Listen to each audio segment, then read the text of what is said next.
Hello po mga kamaster. Ito pala yung bangga na malaki yung ating gagawin.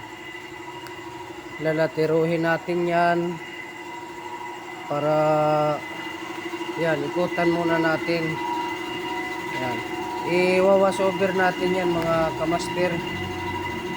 Kasi ito, yung bumper dito, tira mo naman, malaki na yung re-repairin natin. Re-repairin lang natin yan mga kamaster yan, oh.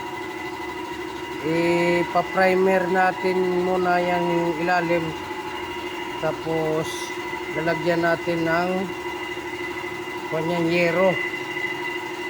Yan, ito. Yung malaki talagang tama. Ibabalik natin yan sa bago na ulit. Yan. Nilalakero na natin, tapos ibabalik na natin yan sa pagkagwapo. Yan po. Tinanggal natin lahat yan, yung ilalim, para may kabit ng maayos, may align yung ilaw. Yan, tapos minasilyahan na natin, may kabit na natin, na align na. Yan, minasilyahan na. Yan. Tingnan mo naman natin, o paikot, naka-primer na siya. Yan na yan mga kamaster, naka-primer na yung iba doon. Tapos ito, wala pa kasi yung ilaw kaya nagtagal yan. Okay, pa-primer na lang natin yung likod. Yan po, yung likod na lang ang primeran. Yan, na-align na siya. Yan. Tapos ito naman ang iaayos natin, itong parte na to. Yan.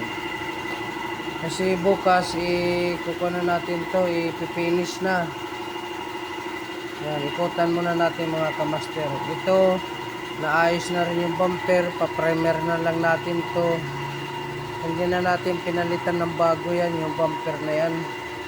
Yan po.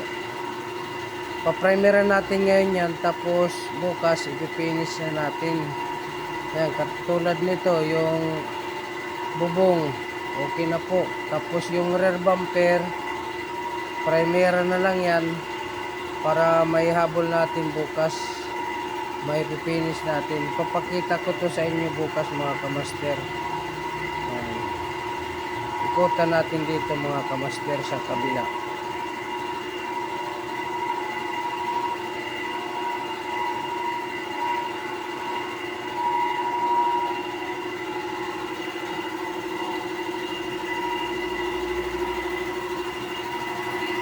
Yan na po, yun. Ayos na po.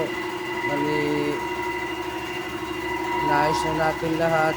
Chinek up muna natin kung ano pa mga kailangan ayusin. Para, yan, yung dito yung ilaw, nandyan na yung ilaw. Tatapusin muna natin pagpintura bago natin ayos lahat. Yan po. Ihahabol natin yan ngayong hapon na to pag primer.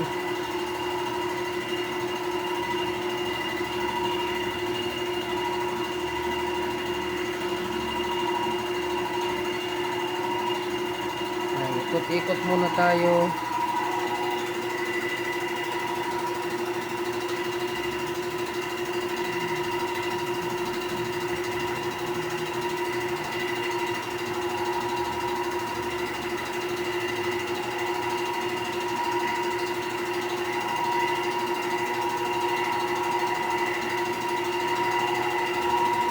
Yun na ang inabangan natin, yan o.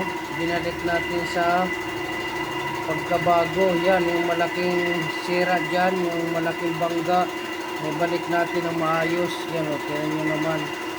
Tapos, ito na siya, yung kulay. Yan na, lumabas na ang tunay na kintab niya. Yan na po, ayos na po siya. Malapit na lang, lihabapin na lang natin yan, pagkaliha. Yan na po. Lihabapin na lang po yan mga kamaster. Okay, maraming salamat po mga kamaster.